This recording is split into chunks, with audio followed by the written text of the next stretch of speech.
Vocês, espero que sim, eu estou bem. Estamos aqui para mais uma videoaula, que no caso será a aula de Geografia direcionado para os alunos do 7º ano. E vocês já sabem, assim como nas aulas anteriores, sugiro que peguem um caderno, peguem um livro, porque nós vamos precisar. Então bora lá começar a aula, mas antes disso, roda a vinheta. Anote o número. Capítulo 4, População Brasileira no século XXI. Galera, a gente já conseguiu perceber que esse capítulo é gigante, né? Porque a gente já está na 7ª aula discutindo os aspectos sobre a população brasileira, não é isso? O que foi que a gente viu na nossa primeira aula? A gente procurou entender essas características principais da população brasileira. Foi de fato uma aula introdutória, né, sobre a população brasileira. Já na nossa segunda aula, a gente procurou entender o que é indicador populacional e falou sobre alguns indicadores populacionais. A gente levou esse conteúdo até a nossa terceira aula. Então, a segunda e a terceira aula, a gente discutiu alguns indicadores populacionais. Já na nossa quarta aula, a gente procurou entender o índice de desenvolvimento humano. Lógico, a partir do entendimento, por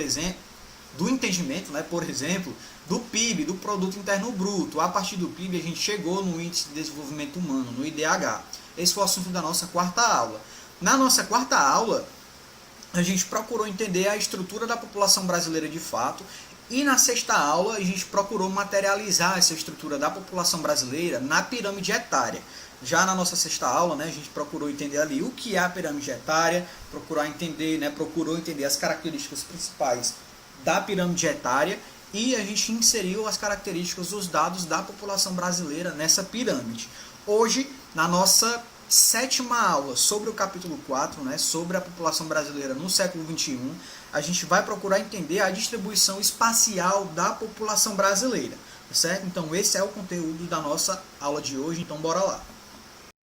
Distribuição espacial da população brasileira. Galera, nas aulas anteriores a gente conseguiu perceber, a partir da análise de fato do território brasileiro e, portanto, da população brasileira também, lógico que está inserido nesse território, a gente conseguiu perceber que o Brasil ele é um país de fato populoso, né? O número da população é grande, porém é um país pouco povoado, tá certo? Isso acontece pela distribuição, né? Por causa aí da distribuição da população nesse território. Quando a gente para analisar de fato esse povoamento, a gente percebe que as características de hoje acontecem por causa de alguns motivos e não acontecem somente por causa das dinâmicas atuais, tá? Esse povoamento do território aí, a gente pode citar como exemplo aí, desde a época do período da colonização, por exemplo, né? A partir da colonização portuguesa, que no primeiro momento se inseriu ali no contexto do litoral e fez com que surgisse ali um contexto urbano, de certa forma. A partir do momento também em que as atividades econômicas, no primeiro momento, naquele período colonial ali, também aconteceu no litoral. E isso, sem dúvida nenhuma, contribuiu para que se formassem núcleos urbanos, certo? Então a gente percebe que, de fato, no primeiro momento, a estruturação dos núcleos urbanos e do povoamento aconteceu no litoral, certo? E isso, lógico, vai contribuir para que haja, sim, um direcionamento maior de pessoas para aquela área ali e fazer com que outras partes do território brasileiro sejam menos povoados, não é isso? Quando a gente fala do povoamento do interior do Brasil, a gente percebe que isso aconteceu também por causa de atividade econômica, tá? Principalmente relacionado à mineração.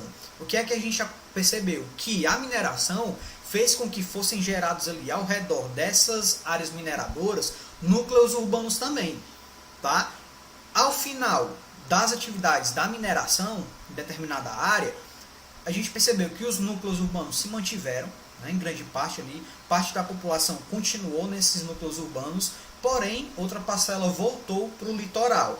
Mas sem dúvida nenhuma, essas atividades mineradoras proporcionaram sim a ocupação do interior do Brasil. Então a gente percebe que essa tendência de ocupação intensa no litoral gerou alguns vazios demográficos no interior, tá? E isso continua sendo caracterizado no Brasil atual, tá certo? Que, sem dúvida nenhuma, é pouco povoado, apesar de ser populoso. Então a gente consegue observar isso daí no mapa. A gente consegue analisar, né, a partir aqui da nossa legenda, que as áreas que estão mais escuras são as áreas mais populosas, tá bom? Então as áreas que estão em escuro são as áreas mais populosas e, lógico, as áreas que estão mais clarinhas, né, um amarelo mais claro, são as áreas menos populosas. A partir da análise desse mapa aqui, gente, o que é que a gente percebe? Que as áreas do interior do Brasil, sem dúvida nenhuma, são as áreas menos populosas ainda. Aqui, no caso, são dados do ano passado, dados de 2009, né, dados de densidade demográfica do Brasil. A gente percebe, sem dúvida nenhuma, que o interior do Brasil ainda continua sendo menos populoso, né? No caso, não, menos povoado, tá? O litoral do Brasil aqui é a área mais povoada ainda. A gente percebe que Rio de Janeiro, São Paulo, Minas Gerais, né? O litoral aqui do Nordeste também, Fortaleza, Natal, Recife, Maceió, são as áreas mais povoadas ainda, como reflexo ainda das atividades que aconteceram ali no período da colonização. Agora, quando a gente olha para o nosso interior, quando a gente fala ali da região norte, da região centro-oeste, né? Manaus ali na região norte, Cuiabá ali no nosso centro-oeste, a gente percebe que são áreas que têm menos pessoas, né? Que tem menos pessoas, menos povoado de fato, né? A densidade demográfica é menor. Então a gente percebe que de fato isso se caracteriza como uma realidade, sim. Claro, galera, quando a gente fala da população do Brasil, a gente não pode deixar de falar da população indígena. Não é sobre a presença da população indígena e sobre a distribuição desses povos pelo território brasileiro. A gente precisa nos aprofundar um pouco mais em relação a isso, tá? Até porque se caracteriza ali como base da nossa população e, lógico, está diretamente relacionado com o que a gente é, inclusive. Não é? O que é que a gente consegue perceber a partir da análise desse mapinha que está aparecendo aí para vocês? Segundo o censo, galera, de 2010, no caso o censo demográfico feito pelo IBGE, a população indígena era de 817 mil, sendo que 502 mil residem no espaço rural e 315 mil no espaço urbano. Além disso, foram identificados 305 povos diferentes. Olha o tanto de povos indígenas no Brasil, galera. 305 povos diferentes no país. A grande maioria, claro, na região norte do país. Não é isso? E a gente consegue perceber isso daí, ó, a partir da análise do mapa. Região norte, 305 mil. Não é isso? Então, ó, os indígenas, eles têm seus direitos garantidos pela Constituição Federal de 1988, tá? Em linhas gerais, quais são? Direitos à diferença, né? E o respeito em manter a organização social, os costumes, as línguas e as crenças, além das tradições também, tá? Além disso, um outro direito garantido pela Constituição brasileira é a demarcação das terras indígenas, que tem, claro, como objetivo indicar ali a extensão real da terra dessa população, em garantir também a sua efetiva posse. Um outro direito, garantia de proteção às diversas manifestações culturais. Um outro direito, utilização das línguas maternas no processo educativo, que vai valorizar, claro, a identidade e a forma de aprender os diversos conteúdos ali por parte da população indígena. Além disso, ainda há também, galera, os direitos específicos da saúde e do bem-estar indígena e também da educação escolar indígena, entre outros direitos aí que estão previstos na Constituição brasileira, tá certo? Então são direitos intrínsecos ali às atividades indígenas. Galera, em relação à demarcação de terra dos povos indígenas, essa demarcação ela não está prevista somente na Constituição Federal, tá? Existem leis que também vão estar direcionados aos interesses da população indígena, tá certo? Principalmente quando a gente está falando aqui da demarcação desses povos indígenas. Porém, o que a gente percebe no contexto atual é que essa demarcação que é feita por parte do governo federal, ela de fato não se concretiza na sua totalidade, tá certo? Isso não está acontecendo como deveria acontecer, e isso acontece principalmente por causa de interesses. Aí a gente está falando de múltiplos interesses, tá? Por parte dos empresários e por parte do governo também. O que a gente percebe, principalmente no contexto atual, quando a gente fala de 2009 e 2020, é que a demarcação dos povos indígenas está perdendo cada vez mais força, tá? A invasão do território, né, das terras da população indígena está acontecendo hoje com maior efetividade. Além disso, a morte né? O assassinato de líderes indígenas também está acontecendo muito no contexto atual.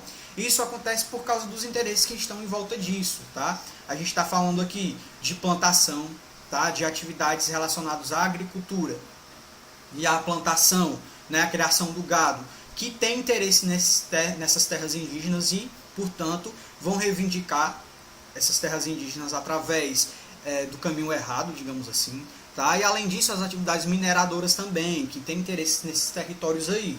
Tá? Então, essa discussão sobre a demarcação dos povos do território, né, dos povos indígenas, dos direitos da população indígena, hoje, no contexto atual, é muito complicado de ser feito, tá? Essa discussão. Porque o que a gente percebe aqui no contexto atual é que, de fato, o que deveria acontecer não está acontecendo. Né? E a gente percebe que há, hoje em dia, sim, são políticas públicas direcionadas à preservação da cultura, da linguagem, dos costumes relacionados à religião desses povos, tá? Porém, o que a gente percebe é que há uma ideia estereotipada dos povos indígenas, como se eles fossem isolados, como que um indígena, uma aldeia indígena só pode viver ali como os indígenas do passado viviam, tá? Como se eles não vestissem roupa, não usassem das tecnologias, não frequentassem as universidades que a gente frequenta, as escolas. Então essa ideia aí que a gente percebe que ainda existe sobre a população indígena, tá? Porém isso precisa ser mudado sim. Eles também passam por evoluções, tá certo? E se inserem na sociedade em que a gente vive também, até porque eles fazem parte dessa sociedade, certo? Então é isso, galera, a gente encerra a nossa aula por aqui. Eu espero que vocês tenham entendido e vocês já sabem, né? Caso não tenham entendido, entrem em contato comigo pelas redes sociais. A gente tem o Google Meet também, onde a gente pode tirar essas dúvidas e pode ampliar a discussão e continue estudando, tá? A gente se vê na próxima aula, um forte abraço e até logo. Valeu!